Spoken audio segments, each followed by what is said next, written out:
Hi everyone, welcome to another live session with Applicant-X, where we don't just talk about admits, we talk about the stories, the strategy, and the entire application journey that they have behind them.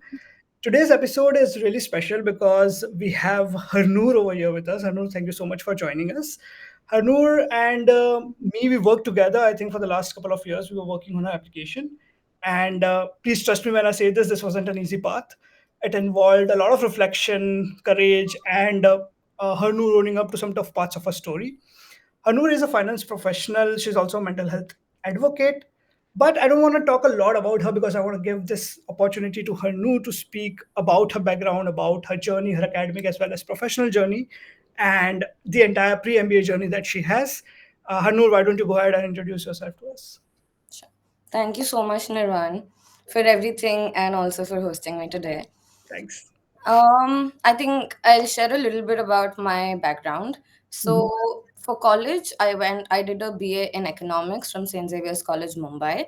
I Mhm. was there till 2020. And soon after that, I started my professional journey. I started working with JP Morgan Chase straight out of college. And I worked there for around 4 years in their wealth management team.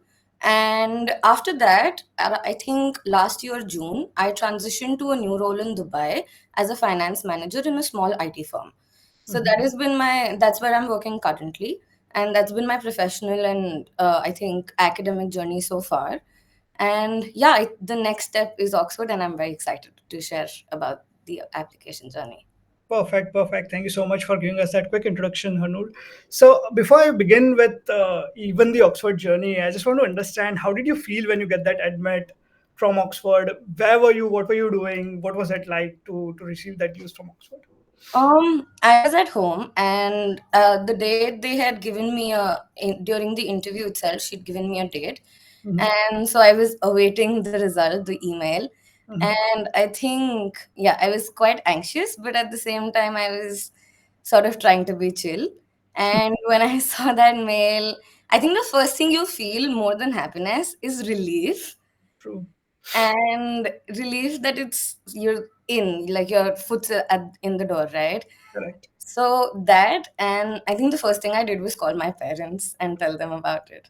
Perfect. I remember the endless conversations that we had around what to do, what jobs to take, where to switch, right? Yeah. Throughout the duration of our journey together.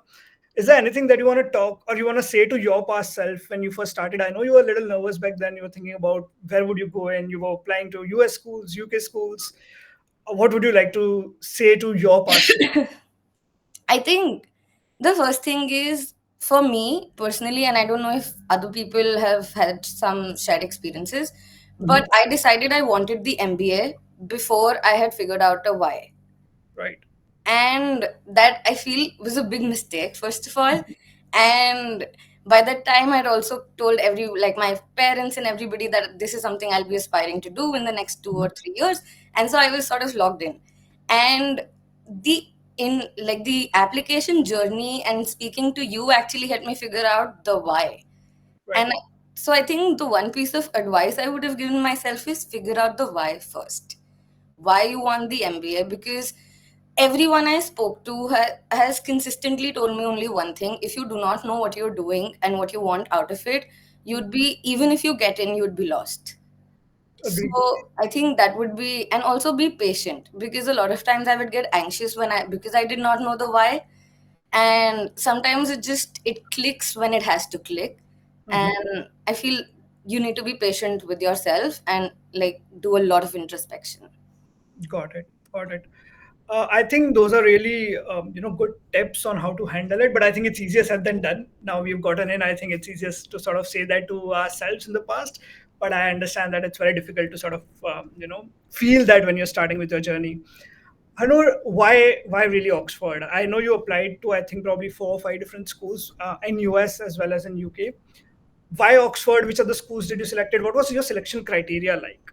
How did you go about shortlisting the For schools? sure.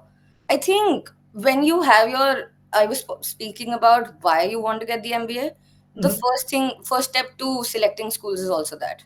Once you have that figured out, you can go into the pool and look at colleges and their original, their values that they want to highlight the most.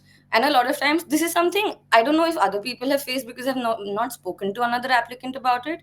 But I've Mhm. always felt that everyone spoke about how important these college values were, but I did not understand their importance because it felt like almost every school had a few generic, buzzwords, names, collaboration, impact, purposeful.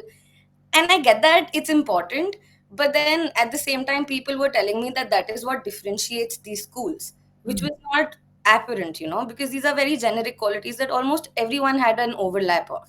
Correct. So one thing that I think helped me figure that out was speaking to people. And the Mhm. more people you speak to, you will learn to, like, there will be a certain quality that will, be predominant in their conversations about their experiences. Correct. So, and that could differ depending on the people you're talking to, right? And their experiences at the school. So, I Mhm. think that's why speaking to like a lot of people is important to increase your sample size. But Correct. once you have that value system in place, for example, Oxford, I think the one thing that I saw was its value, a very big focus was on business with impact. Mhm. And they had a lot of entrepreneurship resources around business with impact, which resonated a lot with my long term goals. So I figured that was a connect. And Mhm. I think another reason was the brand equity. Side Business School has its own brand equity, but also Oxford University lends its brand equity, which I felt was a very big advantage considering the ranking of the business school and the university, right? So you True. get the brand name of the university, even though the business school is not, let's say, M7. Correct. So that was something that highlighted it for me Mhm. because that was important for me in my long term goals. Mhm. And I think lastly, a very big reason was I had been in this process with you also for about more than a year now. Correct. And I've been researching schools. I've signed up to every mailing list and everyone, everything. But there was only one school that actually reached out to me personally, and Right. that was Oxford.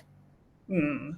And I did not make it apparent, and I did not consider that as a criteria. I did not try to consider it as a criteria.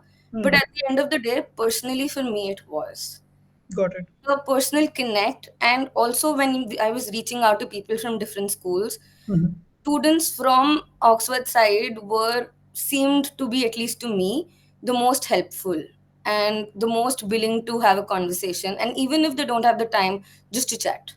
Got it. So I think that sort of personal touch also tipped the scales over for me. Got it. Is there anything you did for the school to connect with you? I mean, Nothing. okay. Nothing. The exact same thing that I did with every school, which was sign up for their brochure, type in my work experience, everything, show interest, basically. And Got I it. personally, Hannah Griffiths from the admissions committee, she reached out to me personally, Mhm. and she's consistently spoken to me whenever I've had a doubt. I think there was a last minute hiccup with my application as well. I Mhm. texted you also about it, and I mailed her so late in the night, and she responded. And so I think that also sort of tipped the scales for me because, and this is something in my interview as well.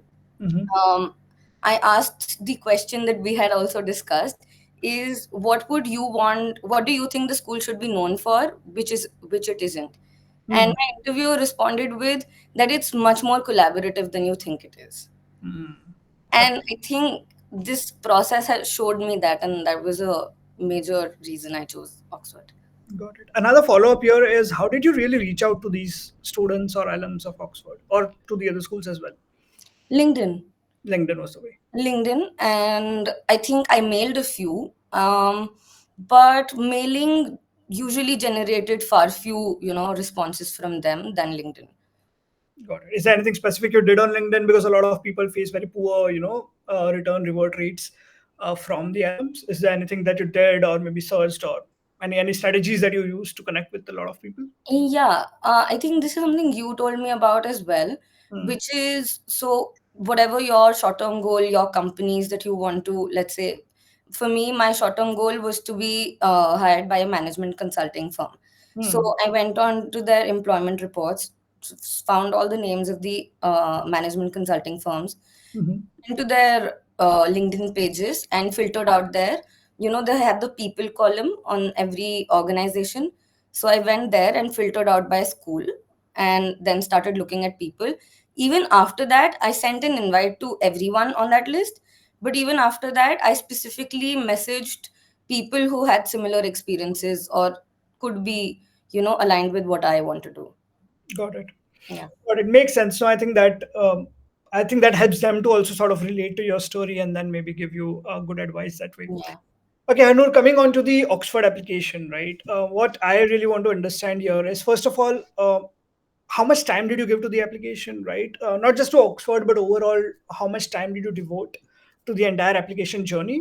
And second, what was your application strategy like for Oxford? How did you approach the essays?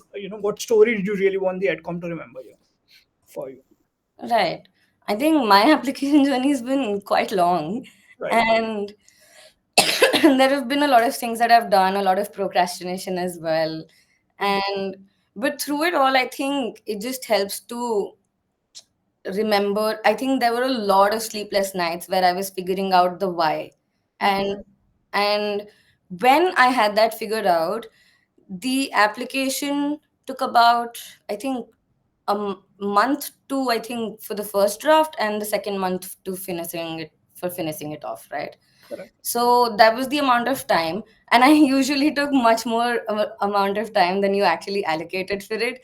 because what I used to do for my essays was everything that I wanted to write, just blurt it on a paper, Hmm. everything without thinking about narration, anything, just content. And then I remember talking to you also about it, about how you can use AI to your benefit, and I did that. I used Hmm. to take that blurt and take the question and that blurt and put it on ChatGPT. I took the paid version and everything, Hmm. and somehow I got a coherent direction, or I could figure out, okay, this is not a direction that I want to go to. So, and I think that helped me a lot. That I did that for about 10-15 rounds before I came up to you, like, with the first draft. So that was my strategy of writing it. Hmm. And the second thing would be what you want to highlight. Firstly, I think it needs to be on the intersection of the college's values Hmm. and values that you have shown in your experiences. Okay. So whatever you think is in the intersection of that. For example, you could say that Oxford, one of the values was collaboration. So you find stories where you have shown collaboration, where you have, been in part of, basically just represented that quality. Correct. So that, and also a second factor for this is, I feel like when I was applying, I used to think that the adcoms ask for a lot, Hmm. and the application process is a lot and it's rigorous. But now, after a while, I've come to realize that it's very logical, actually, Hmm. because they're trying to gauge who you are from a professional and a personal standpoint, Correct. right? Because an MBA is a mixture of both, and Hmm. you need to be a particular kind of person for that school, both professionally and personally. Hmm. So you need to highlight how you are the right person for that school, but not just professionally, but also personally. So personally could be, for example, Oxford focuses a lot on how helpful you are to people and how you have, Hmm. you bring a team together and business with impact. So all of those things. So you find stories that highlight that and, show that as your core personality as well. Got it. Now I get it why your essays were so good. I mean, you had 10 to 15 rounds before you showed it to me. So that answers a lot. Okay, Hanur, I also want to talk a little bit about career vision because I think that is one area where we spend a lot of time discussing, especially because of the job change that you had in between, and also because of your focus towards healthcare, Yeah. right? Now, I understand that you come from a very finance heavy background. So, Yeah. how did you really go about convincing Oxford or maybe some of the schools? What strategies did you use to convince them that you want to, make a switch to healthcare as such? Right. I think first of all, for me, identifying that this could be a point that they could question about was a major part. So for any applicant, that would be like identifying whatever they could question you about is important. Correct. And secondly, how I answered particular concerns about this transition was, for me, I was very specific about what I wanted to do when I made the transition Hmm. and while I was making that transition. So that is how we came up with the short term goals, the long term goals. And I think the career vision sheet that you provided helped me quite a bit with that. Because even after I had, a rough idea, it Hmm. helps you to specify that these are the skill gaps that I have, that I will show them that this is what I need from the MBA. These are the skill gaps that I will achieve through my short term goals and then my long term goals. So Got it. identifying all of that is firstly, I think, very, very important, and being very specific about it. The more specific you are about it, the more they know that you've done your work, I Correct. think. So that's why I don't think I was given a follow up during my actual interview about it. Hmm.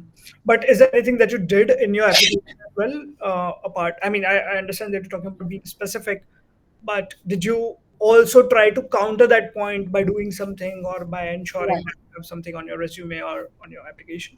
Yes, yeah.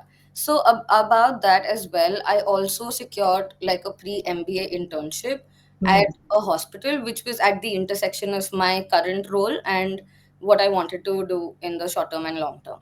So having secured that also gives them like a sort of security that you have a foot in the door, to say. Correct. I agree, and that's a very good strategy to use as well because it tells them how serious you are about your goals and how serious you are to move in that direction. And I Right. think that can really help them understand, the gravity with which you are speaking. Okay. How much? Now, see, this is a very practical question, right? And I want to understand how much tailoring did you did to your LORs, resumes, your applications to fit in into what you feel or you felt that Oxford would have wanted or Oxford would like to hear about? Or did you stay true to your own story? Do you think some modification is required or maybe not required? How did you go about it? I think it's a mixture of both, to be honest. I don't know if that sounds right to people, but I think it's a mixture of both. Hmm. You find true events and you try to, I think you told me about this as an activity that I did, which was figure out five stories and then, filter out the qualities that they highlight, Correct. right? So when I did that process, the qualities that were highlighted came naturally. They weren't tailored or fabricated.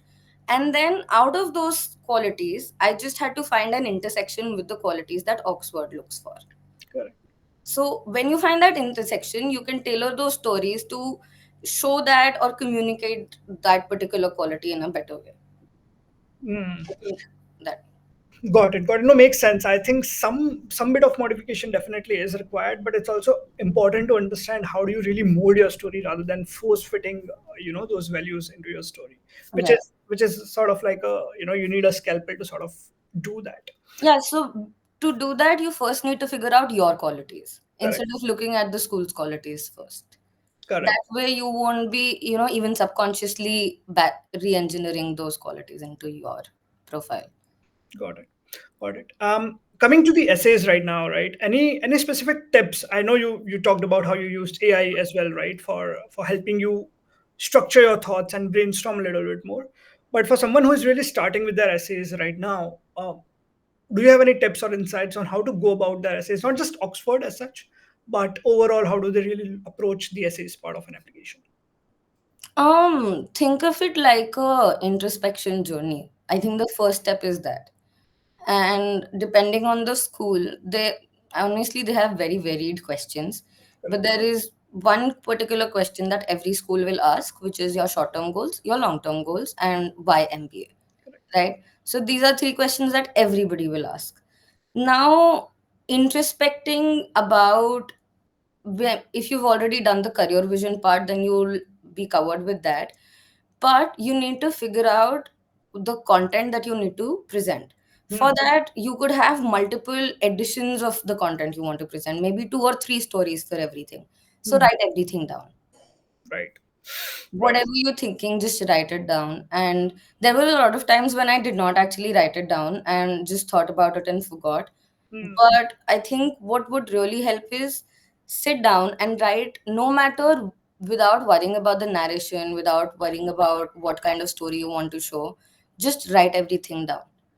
Mm. Once you do that, you can like you can either do it yourself or you can use AI. You can use whatever tool accessible, but then start to figure out if there is a structure that can be made out of this. And after that only you can, go on to narration and then drafts and then everything else. Makes sense. Makes sense. Hanur, coming to the interview now, right? I want to understand from you, how was your Oxford interview like? First of all, who interviewed you in terms of, was it a admissions team member or an alum or a student? What was the entire experience like? Is there anything that stood out for you? Anything that surprised you? And how would you advise someone to go about the entire interview preparation? For sure. um I think interview preparation, I'll answer the last bit first. Sure. So interview preparation would be writing it down. I think I worked extensively. We worked together on this quite a bit. I Hmm. wrote 3, 4 drafts of every answer, and I had to cut down a lot of it. And so yeah, writing it down actually does help. It gives you a sort of direction that you want to speak. And if Hmm. you know, once you write it down, you know it. Hmm. So you can add or subtract whatever when you're actually having the conversation. That was the first part, and then also having a lot of mock interviews, obviously. Correct. And if you have like a couple of months and you figure out that your communication skills, specifically small talking and all of that, are not maybe that great, then you could start working on that immediately as a side project, because it will anyway help you, but it will definitely help you with the interview process, Correct. because you need to show them that you're confident, right? First, I think that's what matters the most. Secondly, my interview was taken by an admissions consultant. It was in a hotel in Dubai, Hmm. and I reached there about an hour or an hour and a half early. So when I reached, there was nobody there. It was just a room, and it was empty. I even peeked inside the room and went back. And when I came back, there was Sarah from the admissions committee sitting there. So I told her that I was already there. She was like, okay, fine. And I waited outside for, I think, a few minutes, and she came out to get me. So this was like 45 minutes or 30 minutes before my actual scheduled time. Okay. So because I was there already and she was also free, she just called me in and we had the interview. Okay. And she, honestly, they're very friendly. All of them are. Even the admissions consultant, like member who reached out to me, Hannah, she was very friendly. Just genuinely open to getting to know about you as a person. Hmm. And as you know, a lot of times we have these impressions of interviews that they're out to get you and that they're out to trap you. I think at least I had that, and I was always anxious about this. But they're just genuinely trying to get to know you, who you actually are. And if you have that sorted, and honestly, you will if you go through the application process and everything, Correct. then it's not that hard. You just need to be convict. First of all, you need to convince yourself of what you're speaking. And once you do that, it will get easier to convince other people. So I think just be confident, and just maybe if like small touches, like let's say a lot of times I've heard people mispronounce side business school, and I used to do the same, and then I started talking to people and then I corrected myself. So small things like that also matter. I think so. It does, of course. So yeah, I think just being there, being confident in your ability and in whatever application you've written in the application is the key to the interview. Got it. Was there anything that surprised you during the process, during the interview, actual interview? mm, Two things. First of all, and this is silly because we I had in my head prepared a scenario where they ask you to introduce yourself and then they ask you a combination of why MBA, why side, or whatever, right? Mhm. She asked me all 3, 4 questions together. Okay. Now, you know, from what I had prepared, this was about 10 minutes, 11 minutes worth of material. So that was my first. I was like, okay. And the first thing I told her is that this is probably going to be a long answer because I Okay. have a bit to share Okay. about all these three things. So you set the expectations right. That's good. Yeah. So I Okay. told her right away that this is going because, and that surprised me also because if I just go on and on and on and on, it's Hmm. just boring, right? And Correct. you made me quite aware of it. And also during the mock interviews, I started boring myself.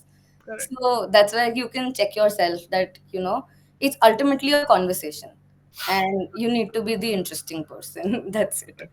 True. True. So that, and another thing, she was very specific about, first she asked about like the structure of the interview.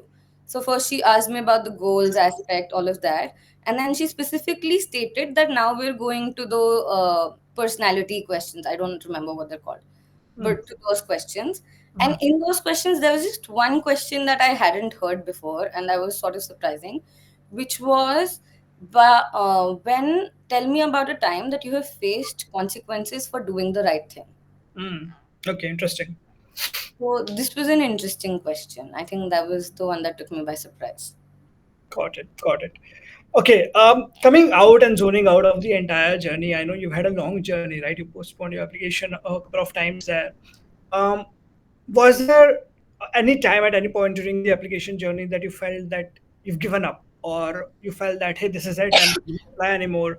How did you really motivate yourself again, or pushed yourself again to sort of come back into the application space? I mean, first of all, yes. A Hmm. lot of times I have thought of giving up, and not just giving up, just I also just gave up on the idea of maybe doing the MBA altogether, right? And a lot of it had to do with me figuring out personally. For me, it was figuring out my career vision and my why. So Hmm. that journey was very hard. For If a person has that figured out, then that's great. But otherwise, you need to go through that introspection journey to be specific about your goals. Hmm. And I think that was hard, and that was where I was giving up quite a bit. But at the same time, you need to remember, every pro and con aside, like I would make a lot of these pros and cons lists, whether I should do it, not do it, every decision, right? But with everything said and done, once you get that admit, it's going to be worth it. Hmm. And I think that's what I've sort of realized now. Got it. Did you also feel any sort of imposter syndrome applying to Oxford? Because a lot of people, get scared when they hear the name Oxford for the first time, or Cambridge or any of the schools, right? Did you feel that hey, maybe this I'm not cut out for school, or maybe there will be a lot more competing applicants than me? How would I really compete? How did you go about that? I still do, honestly. Hmm. But I think there are two things in that. It could, I mean, you could also, and this is, I've been trying to do this myself, take that imposter syndrome as a challenge and feel like, maybe if this is where I'm at and I'm feeling like I'm not fitting in, figure out why you think you're not fitting in, and maybe take it up as a challenge and work on that. Right. Something I haven't done yet, but maybe I should try as well. No, I remember even when I was about to start my MBA journey, the imposter syndrome was there. I was not at all comfortable even after I had started my journey, right? Especially when you start attending classes with these folks, you always feel as if, oh my God, what am I doing in this classroom? Yeah. And that feeling stays for a while, and after a while you just realize that, probably you all are idiots at the same time. So I think that that does happen probably during your MBA journey. Perfect. Hanur, if someone were to apply to Oxford today, do you have any tips and insights, or any? If they were just starting with their journey, how would you ask them to approach the entire Oxford application? First of all, reach out. Go to the website, go register for the brochure, register for events, start Hmm. attending events. And a lot of, I don't know, the journey could be different for everybody, but a lot of times the admissions committee is very helpful and they reach out to you themselves. So first of all, do that. Hmm. And then all of everything else that you do for the other applications. And I think for Oxford specifically, once you have your career vision sorted, start finding people who have had the same career vision as you and who Hmm. have attended the same school. And if you find people who've had the same journey as you in that particular school, reach out to them and ask them about, even if you don't find people who've had the same journey as you, just reach out to people and start talking about the school. I Hmm. think that helps you get a lot of idea about what the school actually stands for. Correct. So That, and also lastly, I think be patient with yourself, Mm. because you're going to have a lot of changes, you're going to have a lot of ups and downs, and it's just natural. So just be patient. Yeah. I think one thing that people don't understand when they start this journey is that how tedious it can be, right? Mhm. And how much time it can take, and how much mental effort it can take from your end to sort of complete it, with your sanity intact. But I think that's some really good advice there, Harnoor. Thanks for sharing that. I'm coming to the to the end of our session. I just have another a couple of questions for you. Sure. Now, since that you have gotten into Oxford, right? What are you really excited about at Oxford? Are you really excited to attend maybe some event or maybe some classes? Maybe just being there in the Unitown, Oxford. What does the future feel like for you? I think you need to add an option D for all of the above, Mm, and that would be me.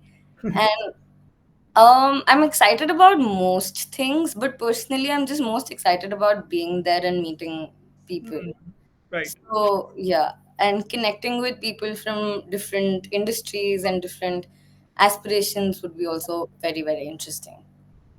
Got it. Got it. Okay.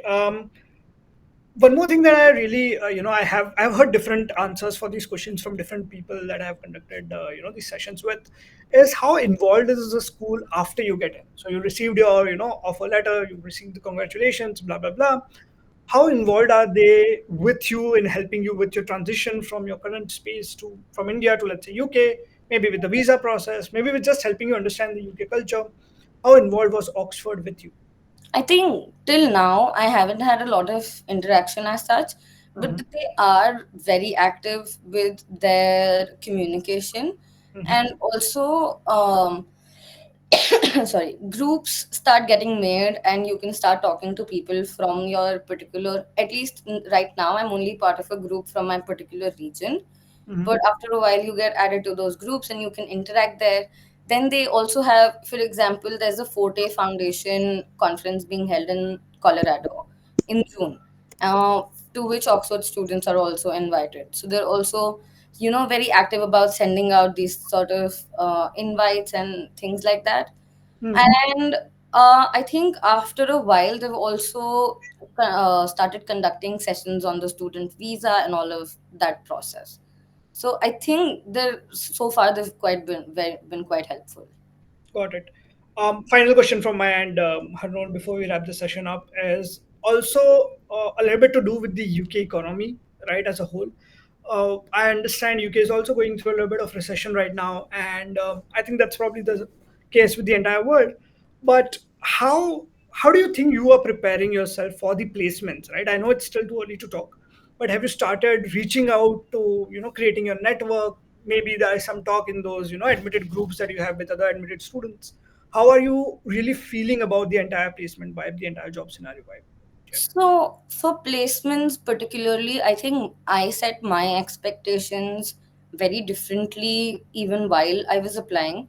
So I was speaking to a lot of current students, and the common theme around placements in the UK was that you will get a job. Like placements is not something that is not even happening. It is happening, and it's the job market is great, but you need to be stop you need to not be very specific about, let's say you want to get into consulting, then you need not have aspirations about I want only MBB and only in the London office, right? So set your expectations according to the conditions there, first of all. Second of all, very major trend that I had been noticing was a lot of these consult specifically for consulting that I was looking at as an industry is shifting to another region, which is the Middle East.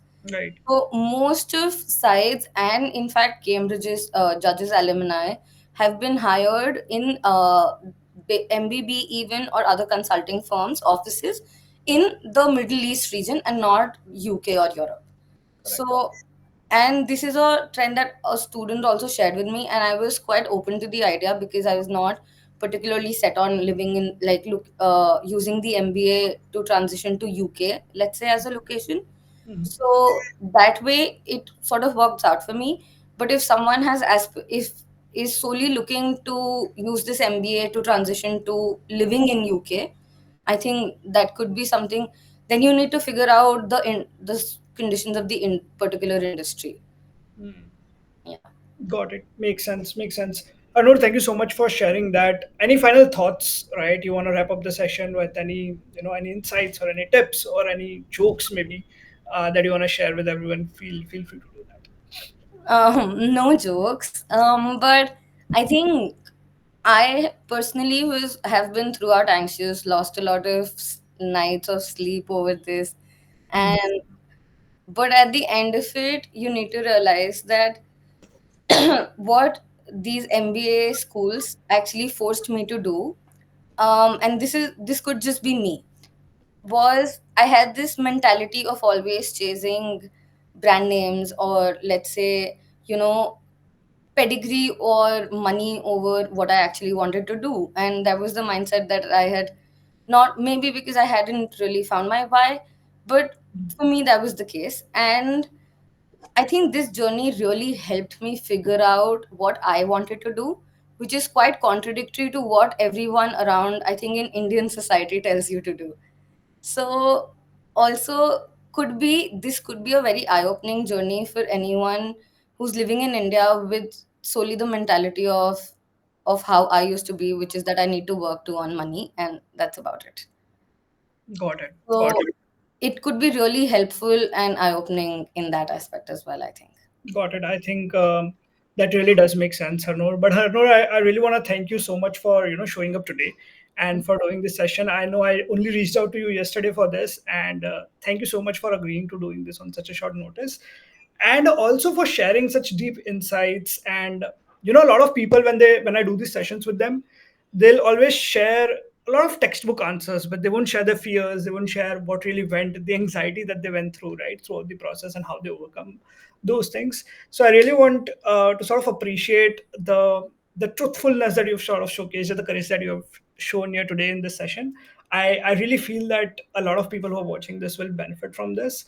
And I'm so excited also about your Oxford journey, about what's coming next in your journey. And I'm also looking forward to staying in touch with you. But I really want to wish you all the best, Anur. Thank you so Thank much. you so much, Nirvan. It's been a pleasure. Thank you. Take care, Anur. Take care. Thank you.